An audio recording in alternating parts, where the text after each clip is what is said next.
Hello everyone. चलिए next यहाँ पे देखिएगा क्वेश्चन नंबर 7 करते हैं। 6 तक हम लोगों ने कर लिया। देखिए क्या लिखा है, f x equal to x cube plus 3x square plus 4x plus b sine x plus c cos x.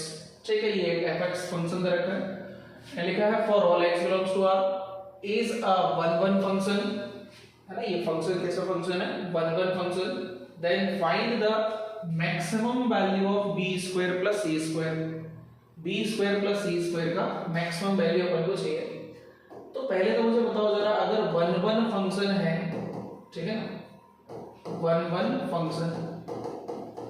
अच्छा, वन वन फंक्शन के लिए क्या क्या कंडीशन अपन जानते हैं।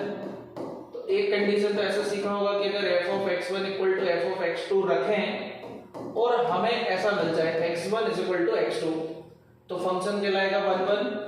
लेकिन अगर x1 x2 इक्वल नहीं आ रहे हैं तो फंक्शन कहलाएगा मैनी वन। तो एक तरीका तो अपन ये जानता है ना, वन वन फंक्शन है या नहीं है उसको चेक करने का।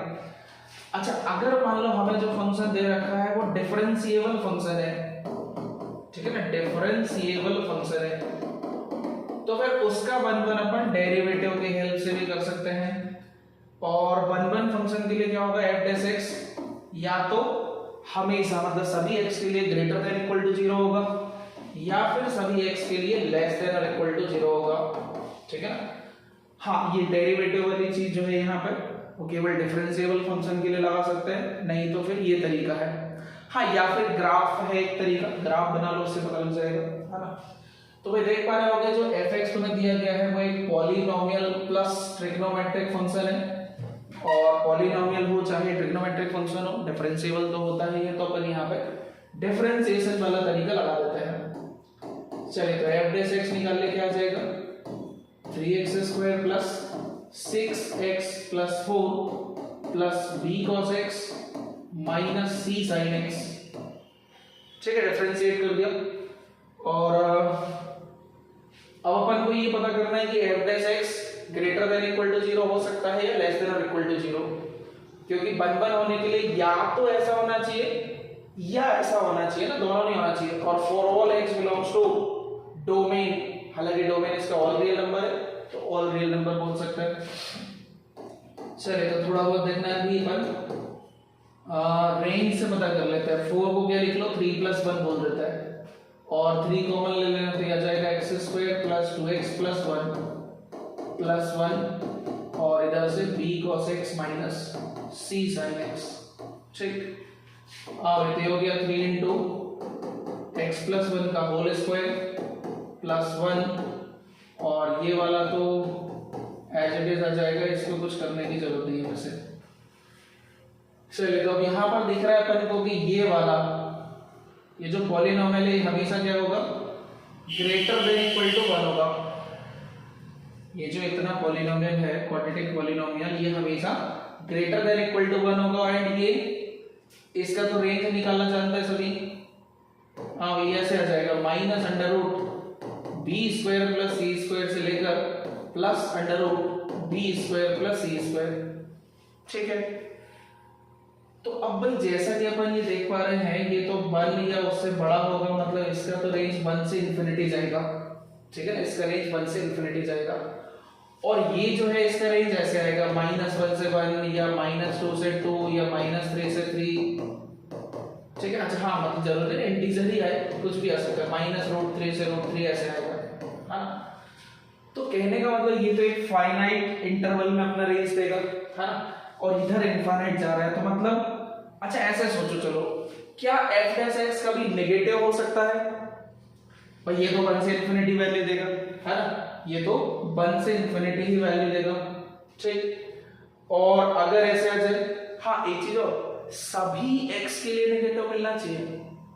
कोई बोले सर ऐसे ले लो -3 से 3, तो देखो ये 1 देगा, ये -3 देगा, तो नेगेटिव आ जाएगा।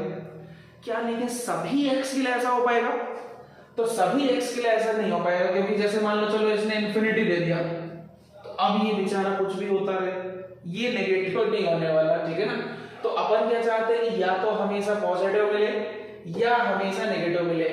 तो हमेशा नेगेटिव तो नहीं हो सकता, ठीक है ना, इस एक्सप्रेशन के कारण एफ डैश एक्स हमेशा for all x can not be negative, ठीक है ना, ये नेगेटिव तो नहीं हो सकता, है ना। तो चलो अपन क्या करते हैं, पॉजिटिव लेके चल लेते हैं, क्योंकि सभी के लिए नेगेटिव तो पॉसिबल नहीं है।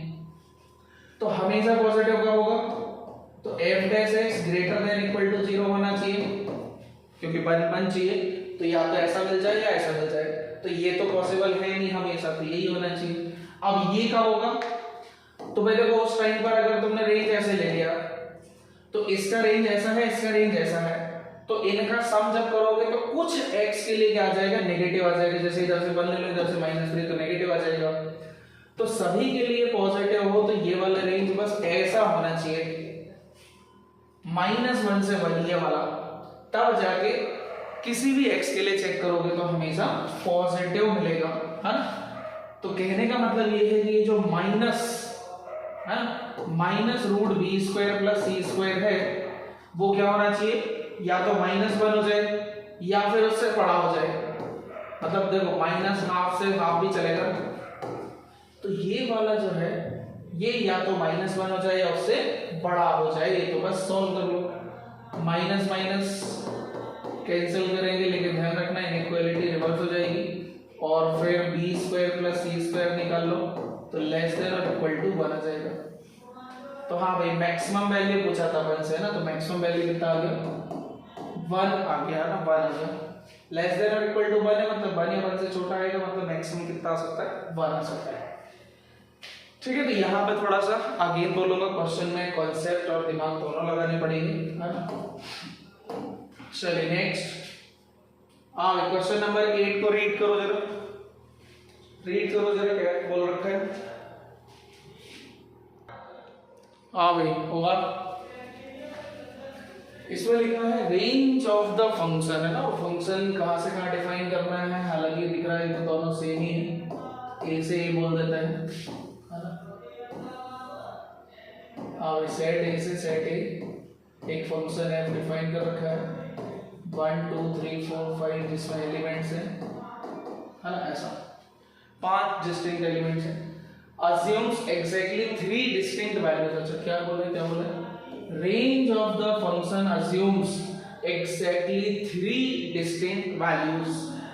मतलब रेंज में केवल 3 वैल्यू आएंगे ना, तो डोमेन जो है वो यहाँ से होता है, रेंज यहाँ से होता है। हालांकि डोमेन तो ये पूरा सेट होता है, और रेंज जो है वो या तो ये पूरा सेट होगा या फिर इसका सबसेट होगा, मतलब उसमें एक आध एलिमेंट कम होंगे। तो रेंज में ये लोग कह रहे हैं कि एग्जैक्ट 3 एलिमेंट आना चाहिए, तो वो या तो 1 2 3 हो जाए, या 1 2 4, या 1 2 5, या 2 3 4, या 2 3 5, ऐसे एग्जैक्टली 3 ही आना चाहिए एक टाइम पर, ठीक है ना। तो अब ऐसा या ऐसा या ऐसा कितने तरीके से हो सकता है ना। तो भाई इन 5 में से कोई से भी 3 हो सकते हैं, तो वो कितने तरीके से हो सकते हैं, 5c3 तरीके से हो सकता है ना, 5c3 तरीके से हो सकता है। क्लियर है, इतना 5c3 क्यों लिखा, क्योंकि भाई 5 एलिमेंट्स अवेलेबल है, उसमें से कोई से भी 3 होना चाहिए, तो कितने तरीके से हो सकते हैं वो पता लिख डाला। अच्छा अब इसके बाद तो चलो मान लो फॉर एग्जांपल वो 3 एलिमेंट ये हैं, ठीक है, कोई से 3 होना चाहिए, तो वो 3 अपन ने किस तरीके से हो सकता है वो लिख दिया। तो फॉर एग्जांपल मान लो वो ये 3 एलिमेंट है, मतलब इन 3 को लेकर अब तुम फंक्शन बना दो, है ना, इन 3 को लेकर अब तुम फंक्शन बना दो, ठीक है। तो यहाँ से यहाँ पर फंक्शन बनाना है, और मान लो चलो अभी इस सेट को अपन ने कुछ नाम दे दिया, y नाम दे दिया, तो बस चलो फंक्शन कैसे बना सकते हैं, है ना। और फंक्शन बनाने के लिए सेट ए के, है ना, जो पहला सेट है उसके सारे एलिमेंट किसी ना किसी से कनेक्ट होना चाहिए, और किसी एक से ही कनेक्ट होना चाहिए भाई ना। फंक्शन कब कहलाता है जानते हो तुम लोग। तो क्या पूछा अपन से, if the number of such functions, कितने फंक्शन हो सकते हैं वो निकाल लो, कैपिटल N कहलाएगा, और फिर n/300 भी आ जाएगा, n/300 भी आ जाएगा।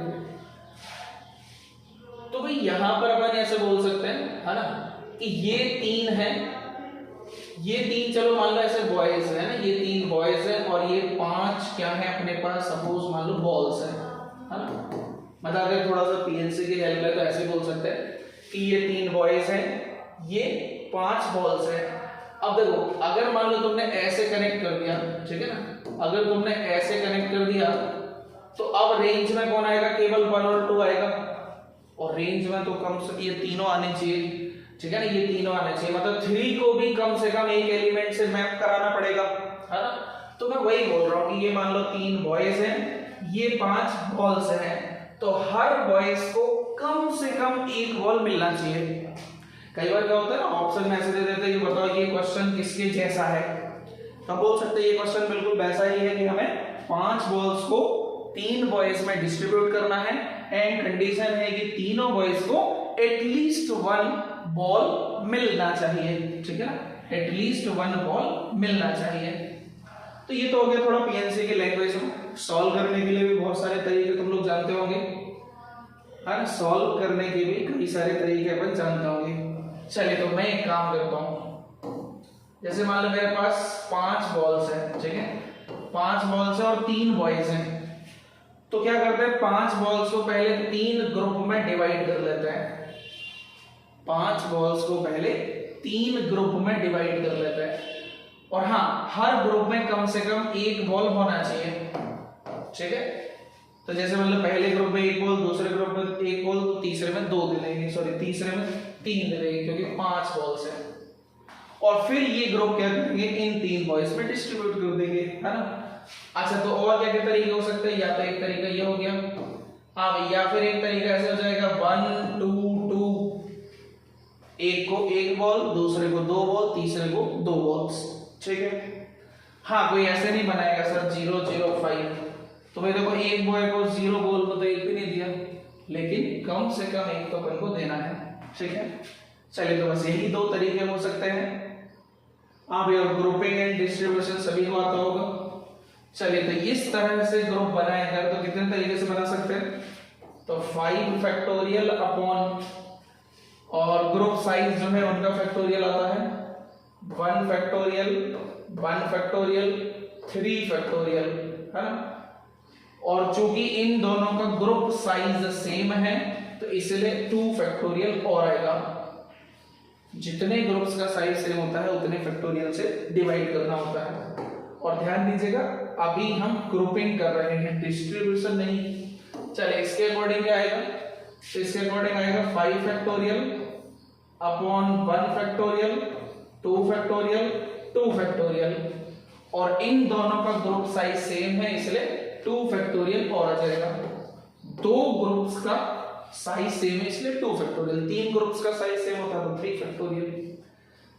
चले अब 3 ग्रुप बन गए, तो 3 ग्रुप बन गए तो 3 ग्रुप 3 बॉयज में डिस्ट्रीब्यूट करना हो तो क्या आ जाएगा, इनटू 3 फैक्टोरियल और आ जाएगा, है ना, चलिए इनटू 3 फैक्टोरियल ये ना। तो भाई ये इस क्वेश्चन का आंसर है, सिंपलीफाई आप सभी लोग कर ही सकते हैं, और यही क्या हो गया, कैपिटल N हो गया। तो कैपिटल N आ गया तो देन n/300 भी मिल जाएगा, ठीक है। चलिए तो आई होप आगे कर लेंगे सभी लोग, है ना। चलिए नेक्स्ट बात करते हैं क्वेश्चन नंबर 9। चलिए इसको रीड करो जरा, एकदम अच्छे से क्वेश्चन को पहले रीड करा करिए, देन सॉल्व करेंगे, है ना। चलिए यार चलिए देखते हैं। हाँ क्या लिखा है, the set of real values of x satisfying the equality या इक्वेशन बोल सकते हैं, और ग्रेटेस्ट इंटीजर फंक्शन है ये जो स्क्वायर ब्रैकेट है इसको ग्रेटेस्ट इंटीजर फंक्शन लेके चलना है बोल रखा है, बिलोंग्स टू द इंटरवल, मतलब इसको सॉल्व करके जो x आएगा वो कुछ इस इंटरवल जैसा होगा, और a b c natural number है, b अपॉन सी अपने लोएस्ट फॉर्म में होगा, देन ये जो एक्सप्रेशन है इसका वैल्यू बताना है क्या आएगा, ठीक है। चलिए सबसे पहले अच्छा अब यहाँ पे जरा ये सोचो 3/x का ग्रेटेस्ट इंटीजर प्लस 4/x का ग्रेटेस्ट इंटीजर इक्वल टू 5 कब हो सकता है भाई, देखो ये तो इंटीजर है, ग्रेटेस्ट इंटीजर का वैल्यू इंटीजर आता है, तो integer plus integer equal to 5 लिखा है, तो बोले सर ये तो बहुत तरीके से हो सकता है, 0 + 5 2 + 3 1 + 4 4 + 1, और ऐसे भी हो सकता है -1 + 6, हाँ ऐसे भी हो सकता है। तो सबसे पहले तो चलो यही बात कर लेते हैं कि क्या ये वाले टर्म नेगेटिव हो सकते हैं, 3/x 4/x, है ना। तो चलो पूरा अच्छे से सॉल्व करते हैं। सबसे पहले तो अपन ये ले लेते हैं कि जो x है, क्योंकि सारी चीजें डिपेंड किस पे कर रही हैं, x पर। 3 और 4 तो कांस्टेंट है। तो पहला तो अपन ने ये कंसीडर किया कि क्या x नेगेटिव हो, तो ये इक्वेशन पॉसिबल है। सोचो जरा, अगर x नेगेटिव हुआ तो 3/x भी नेगेटिव होगा, 4/x भी नेगेटिव होगा, और नेगेटिव का ग्रेटेस्ट इंटीजर भी नेगेटिव आएगा, हाँ? और 4/x का ग्रेटेस्ट इंटीजर भी नेगेटिव आएगा, और इन दोनों का सम तो वो भी नेगेटिव आ जाएगा, हाँ? इन दोनों का सम भी क्या हो जाएगा, फिर नेगेटिव हो जाएगा। तो ये कभी भी 5 तो नहीं हो पाएगा, हाँ? कैन नॉट बी 5, ये 5 नहीं हो पाएगा, हाँ? अच्छा, तो कहने का मतलब x को मैं नेगेटिव तो नहीं ले सकता। अच्छा, 0 भी नहीं ले सकते क्योंकि डिनोमिनेटर में लिखा है, हाँ? x जो है वो डिनोमिनेटर में लिखा है, तो 0 भी नहीं ले सकते। तो मतलब x जो होगा वो पॉजिटिव ही होगा, है ना। x कैसा होगा, पॉजिटिव होगा। अच्छा, अब कोई सोचे सर यहाँ पे देखो अभी फिर पॉजिटिव में भी तो बहुत सारी पॉसिबिलिटीज हैं। बिल्कुल सारी पॉसिबिलिटी सोचना पड़ेगा। बोले सर 0 5 5 0, अच्छा इसका वैल्यू 0 हो सकता है, चलो छोड़ो, मान लो 0 हो सकता है, काम में इतना टेंशन नहीं है। फिर 1 4 4 1 ऐसा, 2 3 3 2 ऐसा। बोले सर अगर पॉजिटिव में देखें तो ये सारी पॉसिबिलिटीज हो सकती हैं। अच्छा, उसमें भी ये बताओ जरा, जैसे अगर मान लो इन दोनों में बड़ा छोटा ढूंढे, जैसे पता लग जाए कि मतलब ये छोटा है ये बड़ा है, मतलब थोड़ा देखने से आइडिया लगा, तो ये छोटा है ये बड़ा है, तो फिर ये वाला तो पॉसिबल ही नहीं होगा केस। अगर पता लग जाए कि ये वाला तो छोटा ही रहेगा ये वाला बड़ा रहेगा, तो फिर ये वाला केस और ये वाला केस तो ऐसे मतलब ही नहीं होगा लेने का, है ना। तो यहाँ पे चलो पहले ये बताओ, अगर x पॉजिटिव है तो 3/x और 4/x में कौन बड़ा कौन छोटा होगा, तो ऑब्वियस सी बात है 4/x बड़ा होगा। अगर x पॉजिटिव है तो 3/x और 4/x में कौन बड़ा छोटा होगा, तो 4/x बड़ा होगा, 3/x छोटा होगा। अच्छा, तो अब इनका ग्रेटेस्ट इंटीजर कैसा होगा, तो 3/x और 4/x के ग्रेटेस्ट इंटीजर की बात करें तो या तो ये दोनों बराबर आ जाएंगे या फिर 3/x का ग्रेटेस्ट इंटीजर छोटा आएगा। या तो दोनों का ग्रेटेस्ट इंटीजर इक्वल आएगा या फिर 3/x का ग्रेटेस्ट इंटीजर छोटा आएगा।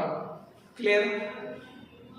तो क्लियरली देख सकते हैं कि ये वाला और ये वाला तो नहीं हो सकता, क्योंकि 3/x का ग्रेटेस्ट इंटीजर छोटा लेना है, या तो 4/x के बराबर लेंगे या फिर छोटा लेना है। तो कौन कौन सी पॉसिबिलिटी बची फिर, चलिए तो पॉसिबिलिटी ये बची, है ना। अच्छा, बराबर तो ले भी नहीं पाएंगे क्योंकि 2.5 2.5 थोड़े ना लेंगे, है ना। बोले 5 सम चाहिए सर, तो बराबर में 2.5 2.5 दे दो, 5/2 पॉसिबिलिटी बिकॉज इंटीजर हो सकता है। तो भाई देखो ये पॉसिबिलिटी आ सकती है, है ना, 1 4 2 3, है ना, 1 4 2 3, ये कुछ पॉसिबिलिटीज यहाँ पर आएगी। अच्छा, कोई बोले सर आपने ये नहीं लिखी 0 और 5, तो 0 पॉसिबल नहीं है, जरा है ना सोचो, 3/x का ग्रेटेस्ट इंटीजर 0 हो सकता है क्या, और 3/x का ग्रेटेस्ट इंटीजर अगर 0 होना है, ऐसे चाहो तो लेके चल लेना, कोई टेंशन नहीं है।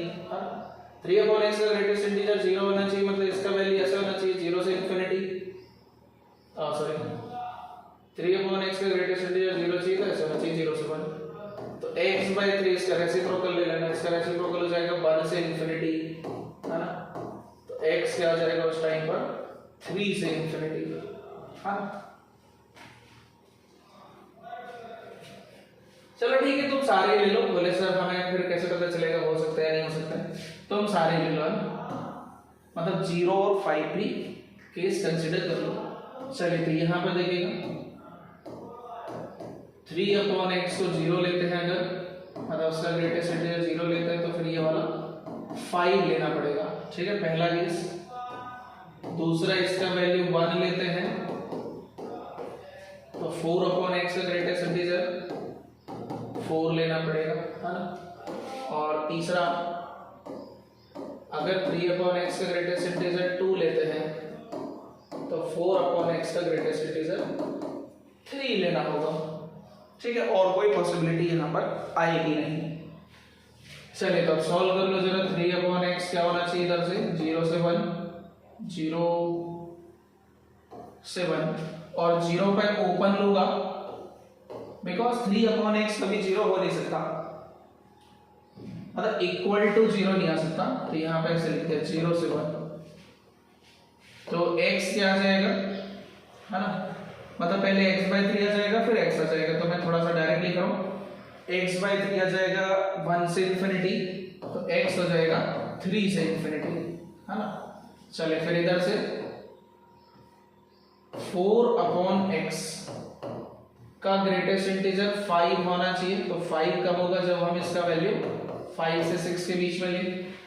फिर x अपॉन 4 आ जाएगा, रेसिप्रोकल ले लेंगे 1/6 से 1/5, 1/6 से 1/5, और फिर 4 का मल्टीप्लाई, तो 4/6 से 4/5, अब ऐसे आ जाएगा 4/6 से 4/5।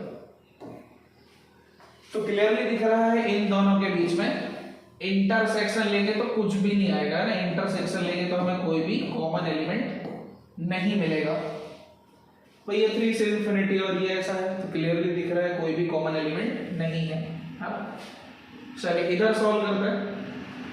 तो 3 अपॉन एक्स का ग्रेटेस्ट इंटीजर 1 होना चाहिए, तो ये 1 से 2 होना चाहिए, तो x अपॉन 3 क्या होना चाहिए, 1/2 से 1 होना चाहिए,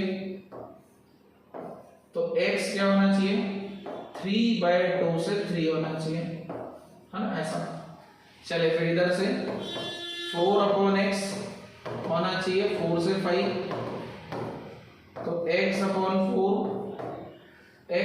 4 होना चाहिए 1/5 से 1/4,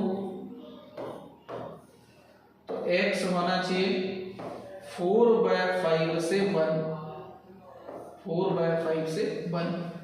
अब इनका कॉमन कुछ आएगा, तो भाई देखो यहां पर 3/2 जो है वो 1.5 होता है ना, मतलब यहां वैल्यू जो है वो 1.5 से बड़ी है, और इधर जो वैल्यू है वो तो 1 से छोटी है, मतलब इधर भी क्या होगा, कोई भी कॉमन एलिमेंट नहीं आएगा।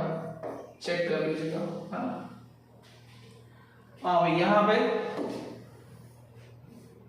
तो इसको सॉल्व करते हैं अभी। तो 3 अपॉन एक्स होना चाहिए 2 से 3, 3 अपॉन एक्स होना चाहिए 2 से 3, और 4 अपॉन एक्स होना चाहिए 3 से 4। फिर इनका रेसिप्रोकल किया, x अपॉन 3, तो 1/3 से 1/2, तो x हो जाएगा 1 से 3/2, है ना। यहाँ से x अपॉन 4 हो जाएगा 1/4 से 1/3, तो x हो जाएगा 1 से 4/3, है ना। और इन दोनों का इंटरसेक्शन लेंगे तो हाँ लो अभी आ रहा है, देखो ये 1 से 3/2 दे रहा है और ये 1 से 4/3 दे रहा है, तो इंटरसेक्शन क्या आ जाएगा, इंटरसेक्शन आ जाएगा 1 से 4/3 आ जाएगा, क्योंकि 3/2 तो 1.5 होता है और ये 1.3333 आएगा। हाँ भाई, तो 1 से 4/3 आ रहा है, और इसको क्वेश्चन वाले ने ऐसे बोला है a से b/c। क्लियर। तो a कितना b कितना दिख गया, a का वैल्यू 1, b का वैल्यू 4, c का वैल्यू 3। a का वैल्यू 1, b का वैल्यू 4, c का वैल्यू 3। तो देन आई होप अब ये सब निकाल सकता है ना, a plus b plus c plus abc निकाल सकता है, ठीक है।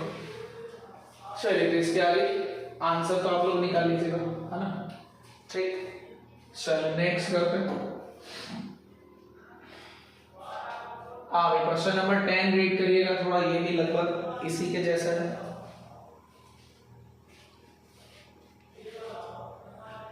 भाई विजिबल है नहीं तो मैं थोड़ा बड़ा कर दूं। चलिए आप 1 मिनट दे रहे हो, रीड करो जरा फटाफट।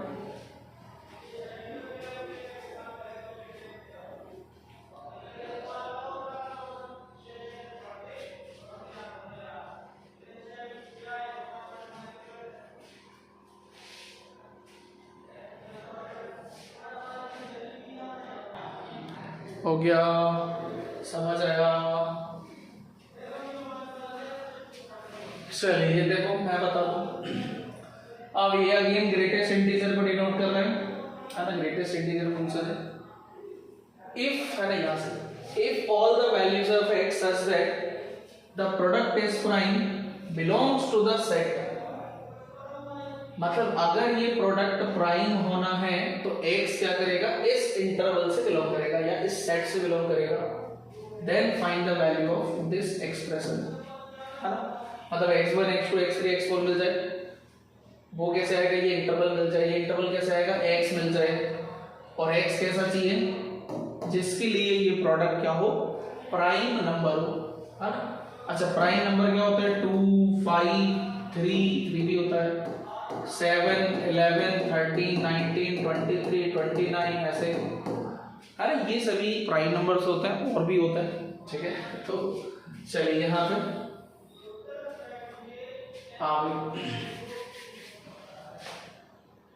सबसे पहले 2 ले लेता है ना, प्रोडक्ट इज 2,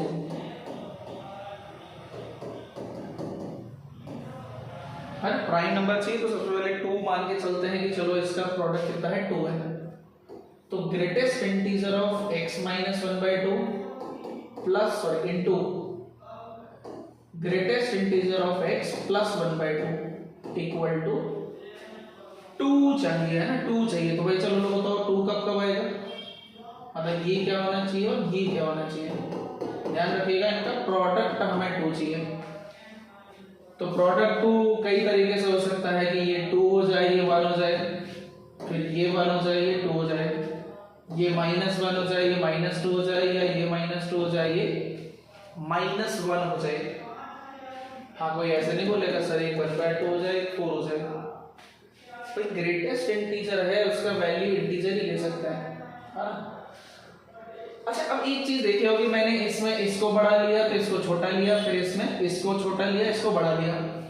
तो अगर छोटा और बड़ा थोड़ा सा ध्यान से देख ले तो थोड़ा और आइडिया लग जाएगा।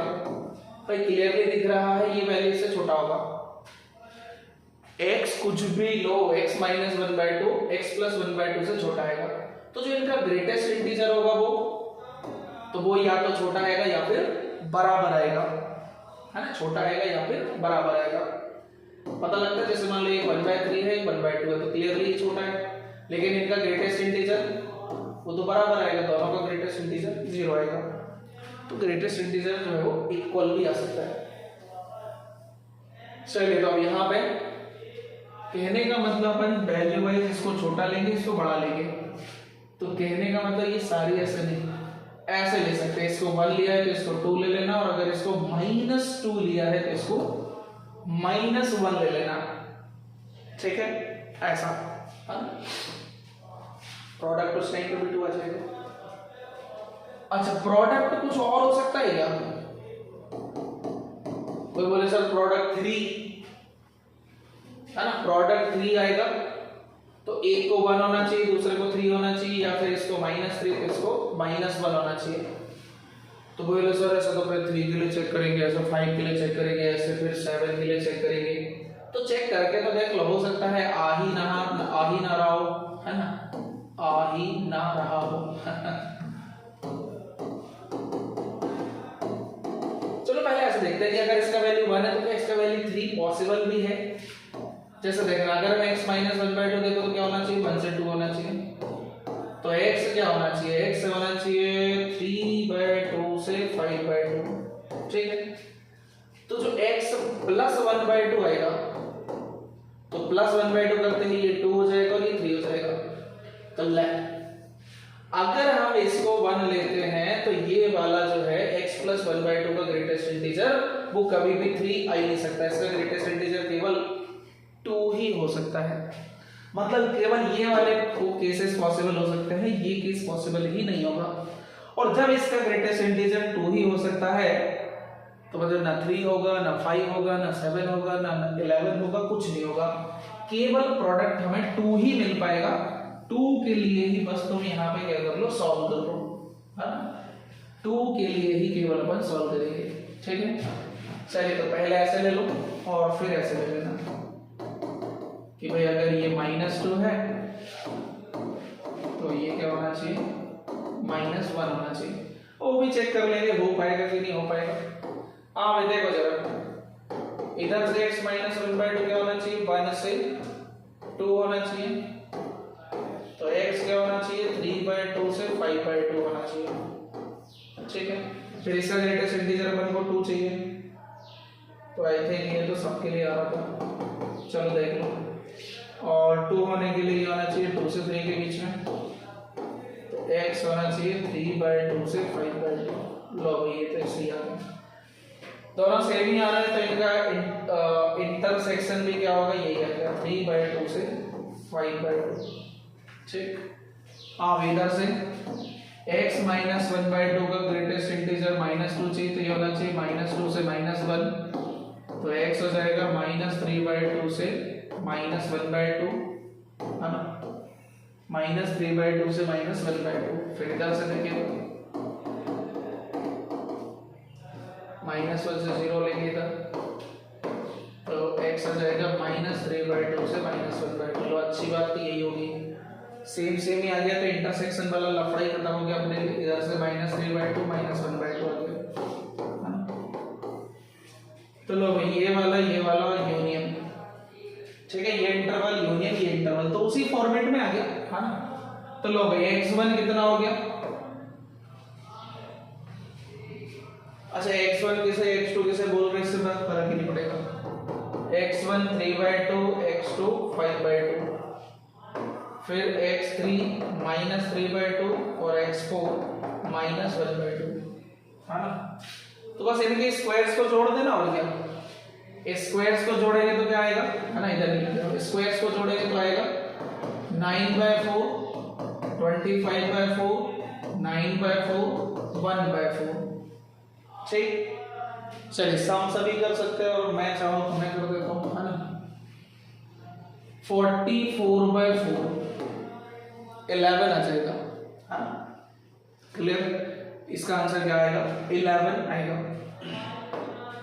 ठीक है। ओके नेक्स्ट देखिएगा, और क्वेश्चन नंबर 11, इसमें fx लिखा है ग्रेटेस्ट इंटीजर ऑफ, हाँ भाई ब्रैकेट को पढ़ लीजिएगा, ग्रेटेस्ट इंटीजर बोला है ना, बोला है greatest integer of 1/cos of fractional part of x, ठीक है ना। ये जो कर्ली ब्रैकेट है ये फ्रैक्शनल पार्ट फंक्शन को रिप्रेजेंट कर रहा है, ठीक है। फिर gx दे रखा है, आगे रीड करिएगा, 2x² - 3x into k+1 plus k into 3k+1, है ना, ऐसा। फिर लिखा है g of fx is less than 0 for all x belongs to R, then find the number of integral values of k, है ना। मतलब अगर ये वाला सभी x के लिए नेगेटिव है तो पहले k फाइंड करो, और उस k में कितने इंटीजर्स हो सकते हैं वो फाइंड करो। चलिए तो g of fx, तो पहले fx को देख लेते हैं क्या मिल रहा है। भाई तो फ्रैक्शनल पार्ट ऑफ x हम जानते हैं कुछ भी वो 0 से 1 के बीच में लाई करता है, फ्रैक्शनल पार्ट ऑफ x हमेशा 0 से 1 के बीच में लाई करता है, तो इसका cos क्या आ जाएगा, इस इंटरवल में cos डिक्रीजिंग फंक्शन होगा, इसलिए ये वैल्यू रिवर्स हो जाएगा, cos 1 से cos 0, cos 1 से cos 0, अच्छा cos 0 तो जानते हैं, cos 0 क्या हो गया, 1 हो गया, ठीक। अब देन इसका रेसिप्रोकल, तो इसका रेसिप्रोकल कर लो 1/cos of fractional part of x belongs to, reciprocal करेंगे, और हालांकि दोनों पॉजिटिव नंबर है तो 1 का रेसिप्रोकल पहले आएगा, cos 1 का रेसिप्रोकल बाद में आएगा। अब ऐसा आ रहा है ना, ऐसा आ रहा है 1 से sec 1, अच्छा, अब sec 1 का वैल्यू कितना होगा? जैसे पाई जानते हैं हम लोग कितना होता है, 3.14 होता है। पाई बाय 2 कितना होता है? पाई बाय 2 निकालो तो 1.57 आ जाएगा। पाई बाय 3 कितना आ जाएगा? तो 0.9 समथिंग आ जाएगा, है ना। Pi by 3 sorry 1 point something आएगा, 1.1 समथिंग आ जाएगा। हाँ, इसको 3 से डिवाइड करो तो 1 से बढ़ ही जाएगा। पाई को 3 से डिवाइड करेंगे तो 1 से बड़ा ही आएगा। मतलब अगर मैं तुमसे पूछूं पाई बाय 3 और 1 में बड़ा कौन है, तो ऑब्वियस सी बात है पाई बाय 3 बड़ा है, हाँ ऑब्वियस सी बात है पाई बाय 3 बड़ा है। तो cos पाई बाय 3 और cos 1 में कौन बड़ा होगा फिर? तो भाई हम जानते हैं पाई बाय 3 और 1 जो है वो उसमें हमारा जो cos है वो डिक्रीजिंग फंक्शन होता है, तो ये इक्वालिटी रिवर्स रहेगा, हाँ। अच्छा, और cos पाई बाय 3 जानते हैं कितना होता है, 1/2 होता है। तो 1/2 इज लेस देन cos 1, हाँ। अब इनका रेसिप्रोकल कर लो तो इधर 2 हो जाएगा, ये ऐसे हो जाएगा, और cos 1 का रेसिप्रोकल sec 1 हो जाएगा। तो sec 1 इज लेस देन 2। अब कुछ समझ आ रहा होगा मैंने ये सब क्यों किया। भाई देखो यहाँ वैल्यू कौन सी है ये अपन को पता करना है। तो क्लियरली दिख रहा है this is a subset of 1 से 2। अगर sec 1 जो है वो 1.8 समथिंग कुछ आ रहा होगा, 2 तक नहीं जाएगा ये पता लग गया है, क्योंकि sec 1 का वैल्यू 2 से छोटा है ये हम पता कर चुके हैं, हाँ। तो क्लियरली मुझे बताओ जरा, जब मैं इसका ग्रेटेस्ट इंटीजर निकालूंगा, हाँ, जब मैं इसका ग्रेटेस्ट इंटीजर निकालूंगा तो भाई 1 से 2 के बीच का, ये भी 1 से 2 के बीच में ही लाई कर रहा होगा, तो उसका ग्रेटेस्ट इंटीजर क्या आएगा, 1 आएगा। Means fx is nothing but 1। fx जो हमें इस तरीके से खूबसूरत सा दे रखा है ये कोई और नहीं इक्वल टू 1 ही है, और सभी x के लिए आएगा, किसी के लिए अनडिफाइंड वगैरह होगा नहीं। चलिए, तो बहुत बढ़िया सा बन चुका है। तो अब g ऑफ fx मतलब हो गया g of 1। g of fx मतलब क्या हो गया, g ऑफ 1 हो गया, हाँ। तो g ऑफ 1 लेस देन 0 रख दो, ठीक है। चलिए तो ये हटाओ, हाँ भाई g ऑफ 1 लेस देन 0 रख देते हैं। तो 1 पे कितना जाएगा, 2 minus 3 into k plus 1 plus k into 3k plus 1 less than 0। ठीक, x, हाँ g ऑफ 1 मतलब g ऑफ x में x की जगह 1 रख दिया। चलो सिंप्लीफाई कर लो, क्या हो जाएगा, 3k स्क्वायर माइनस 3k और k हो जाएगा माइनस 2k, और कांस्टेंट आ जाएगा 2 माइनस 3 माइनस 1 लेस देन 0। ठीक है, तो बस ये इनइक्वालिटी सॉल्व कर लो, आ जाएगा k आ जाएगा, और k के बाद फिर k आ जाएगा, उसके बाद क्या करना, उसकी नंबर ऑफ इंटीग्रल वैल्यू ढूंढ लीजिएगा। वैसे तो ये भी अब तुम लोग को ही सॉल्व करते आना चाहिए।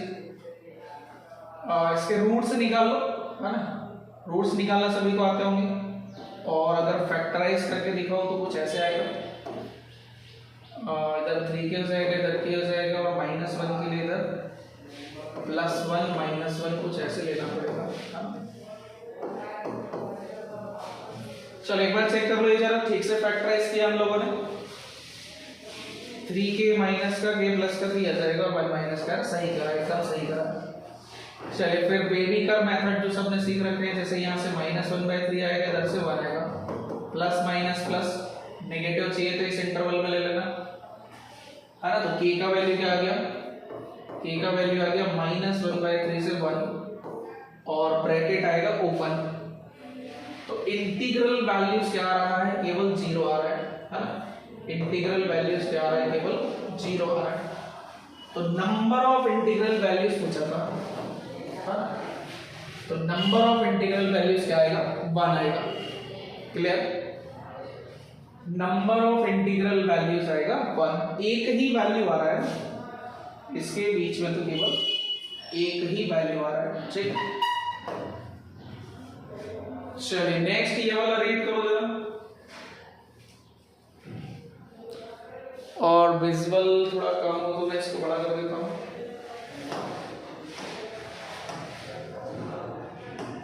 आप चलिए इसको रीड करो जरा, 1 मिनट दे रहा हूँ, फिर अपन डिस्कस करेंगे।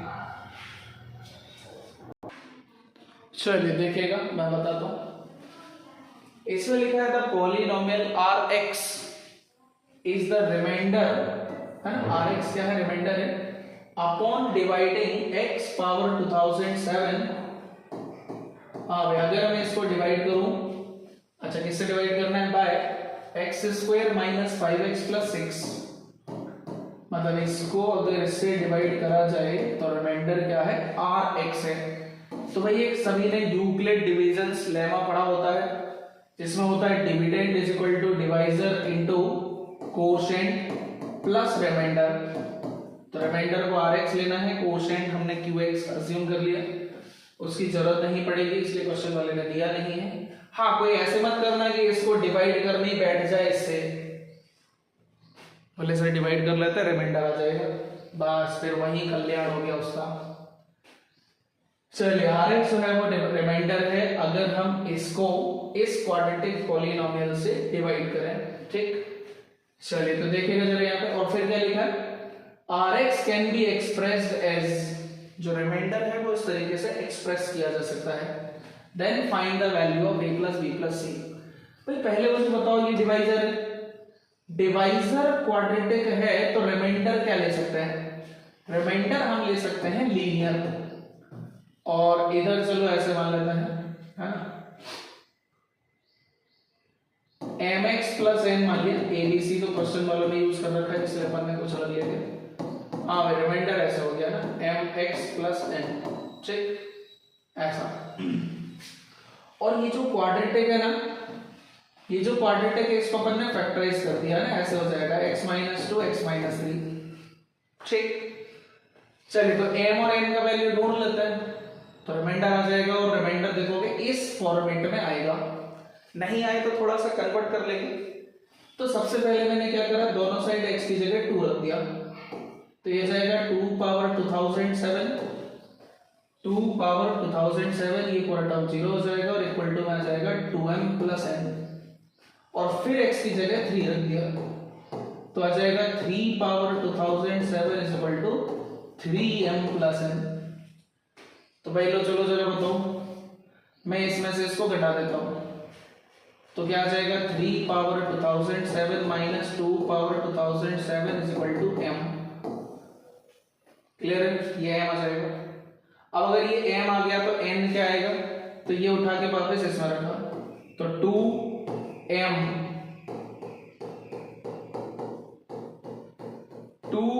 Plus n is equal to 2 power 2007। तो बस n निकाल लो, पहले 2 से इसको डिवाइड कर लेना, तो 3 power 2007 minus 2 power 2007 is equal to, sorry plus n is equal to 2 power 2006 हो जाएगा। एक 2 से इसको डिवाइड करा, तो फिर n निकाल लो, क्या आ जाएगा, तो n आ जाएगा 2 power 2007 plus 2 power 2006 minus 3 power 2007, है ना। तो ये रहा m, ये रहा n, तो रिमाइंडर क्या आएगा वो अपन यहाँ पे देख लेंगे, है ना। अच्छा यहाँ पे सॉरी r0 बोला है लोगों ने ना, if r0 can be expressed as, अब r0 का मतलब क्या होगा, r0 का मतलब होगा n, r0 का मतलब होगा n, तो n ये रहा है ना, यही r0 है, यही r0 है। तो इधर से क्या कर रहे हैं, 2 पावर 2006 कॉमन ले लेना, कुछ ऐसा ऐसा बन जाएगा, तो हो गया 3, है ना। अब जो r0 है ना, उसको कुछ इस फॉर्मेट में एक्सप्रेस करना है, इस फॉर्मेट में एक्सप्रेस करना है। चलिए ये 3 हो गया, ये 3 हो गया, तो 3 कॉमन ले लेता है ना, 3 कॉमन ले लेता है, तो ये हो गया 2 पावर 2006 माइनस 3 पावर 2006, कुछ ऐसा, है ना, कुछ ऐसा। अच्छा यहाँ पे लिखा था a इंटू बी, ओके,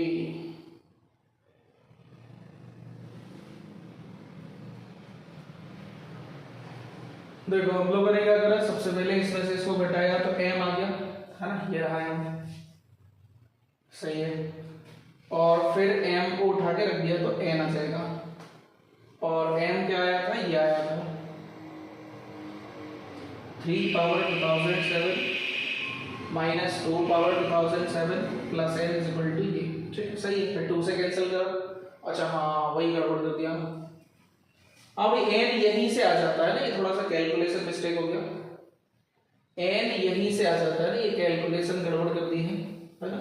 मैंने 2 से डिवाइड करा तो वो यहाँ पर डिवाइड नहीं करा ना n में। हाँ भाई r0 का मतलब है n, और n क्या आएगा यहाँ से निकालो, ठीक है। तो इस पूरे टर्म को इधर भेज दिया, 2 power 2007 minus 2 into 3 power 2007 plus 2 into 2 power 2007, हाँ ऐसा कुछ आ रहा है, ऐसा कुछ आ रहा है, क्लियर है। हाँ भाई अभी इस तरीके से आ जाएगा ना, देखिएगा यहां पर इसमें से एक 2 कॉमन आ रहा है ना, तो सब में से एक 2 2 2 तो कॉमन ले लो, सब में से एक 2 तो पहले क्या करो, कॉमन ले लो।